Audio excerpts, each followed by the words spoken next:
Hi, I'm Gary White for Central Kentucky Television. I'm here with Elaine Filiatru, who is the Nelson County Clerk, and we're going to be talking about the election season for 2014, which 2014 actually has a lot of county elections that are going to be taking place. Is that correct? That's correct. Because it's every 4 years you have a lot of the different seats come up. That's exactly right. Mm-hmm. So what are some of the positions that are going to be up for election in 2014? Countywide, and that's the one that generally most people are interested in. We have our magistrates for all districts, our county judge executive, county attorney, Nelson County clerk, of course, our coroner, jailer, sheriff, and surveyor.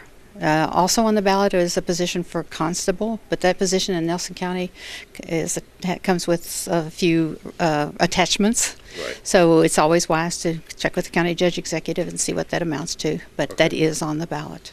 Such as like a bond or something of that nature, right? Yeah. Mm-hmm. It's a bond, a significant bond, actually. Right. Right. Okay. Now, all of these positions will be on the ballot in 2014, and there's going to be a primary election in May, and then the actual general election in November, correct? That's correct. Okay.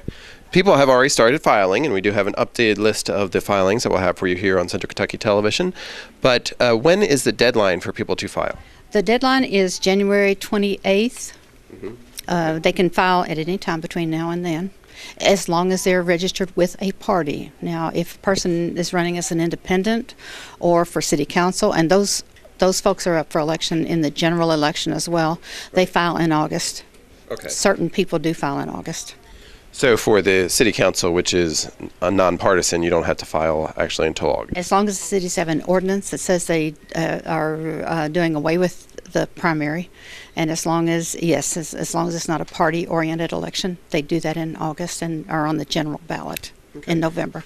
So if an independent were to file for magistrate or county judge or something like that, they still can wait until August to do that? They can wait till August, but they have a form that they have to complete, I believe in sometime in April, that says that they intend to file for election. Now, and if that form's not complete, they're not eligible for filing. Okay. So it does come with some stipulations. So those who are going to be in the primary, they had to file by January 28th, 2014, and they do that here, right? That's correct. As long as it's a local election, or as long as it's people who are filing, such as, say, a state office would file at the State Board of Elections. But our local folks do, yes, they pick up their paperwork here. We've been working on that for the last couple of 3 weeks. Their notification, they must complete the paperwork. We have a form that tells them exactly what they need, the filing fee, what they have to do in order to be legally filed.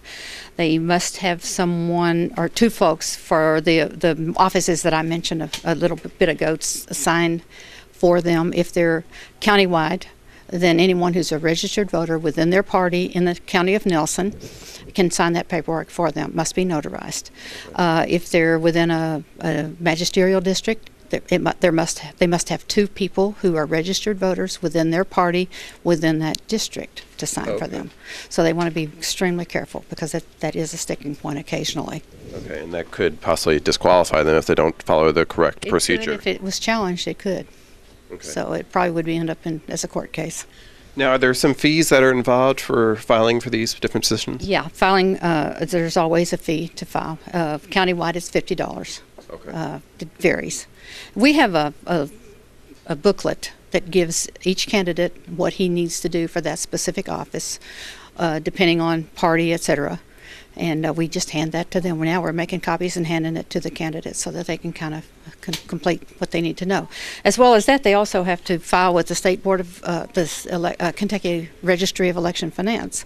Okay. Depends on how much money they think they will spend for the primary, and it doesn't hurt to go ahead and take care of the general election. Assume that you're going to be involved in the general election and take care of that. But we give them the paperwork here. They take it up either through the computer by checking into the the Registry of Election Finance. They can get a lot of information from the computer, of course, on the internet sites that the State Board of Elections and Registry of Election Finance have. So we try to guide them along as far as what we give them, but our job is filing. And you do that at the Nelson County Clerk's Office for any countywide Nelson County position for the primary, which will be in 2014. Again, the deadline is January 28th. But also, in addition to doing the filing here, you also take care of the election. So when people go and vote, all the voting preparations come from this office as well. And there are some changes that are potentially in store, right? They come from this office if it's correct. If it's not correct, It's the state's fault. yes, somebody's fault. No, we are in the process of doing huge changes, very significant changes as to where people will be voting, and the actual polling places in some situations are changing. So we have worked for the past 2 years plus trying to redraw precincts and to determine where we will be locating polling places. There will be some huge changes. We will advertise in great amounts to try to get that across. Anyone who's changed will be mailed a card telling them that they get the change, but don't take for granted. Watch the news and check the papers, and hopefully we can get something through the computer system to let people know before they get ready to go to the polling place where they need to go.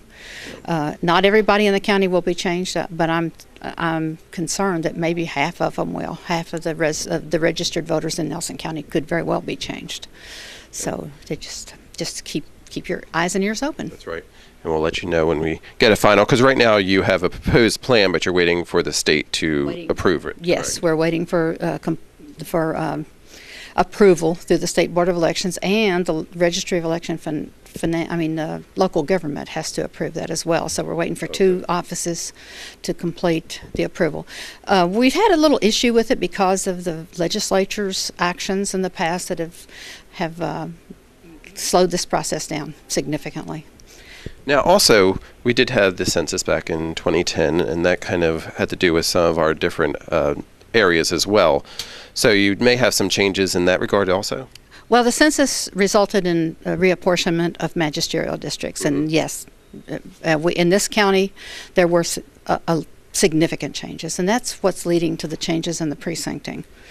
So the point of reapportionment is to try to equalize population within the various magisterial districts. In the process of doing that, we've moved, as a good example, District 2, which is right now represented by Sam Hutchins, has dwindled significantly. The Bloomfield area, represented by Jerry Hahn at this time, is coming down into North Bardstown. District 1, Keith Metcalf's district at the present time, goes up into southern Bardstown. They sort of meet in the middle. Okay. So there's huge changes, and some of Bardstown will be represented by the magistrates from either end of the county. Right. Mm-hmm. Okay. So we'll let you know when that gets approved. We'll have Ms. Filiatru again on here and tell us what those changes are.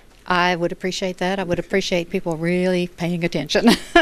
And also because it may affect where you actually are going to go to vote. To vote, because we're also in the process of change, as I said, of changing some of the voting precincts. We're moving some. We're not going to use this building anymore. We're going to go to the library. Mm-hmm. For people that live in what was B103, still may be, I'm not sure. We're going to use the Thomas Nelson School. We'll be using Foster Heights School, and we intend to use the Okeechobee Home Middle School. So those are areas that have not been used before. There are a couple of places that we will not use that we used in the past. As much as we appreciate those folks that let us have their spots, we feel that we have to move away from them. Okay, great. Well, again, this is an update on the election for 2014. Filing's already begun for it. And if you're interested, you have to file by January 28th to be involved in that. And we'll keep you up to date on any other changes that come along for the voting. Thank you very much. You're quite welcome. All right. This has been Gary White for Central Kentucky Television.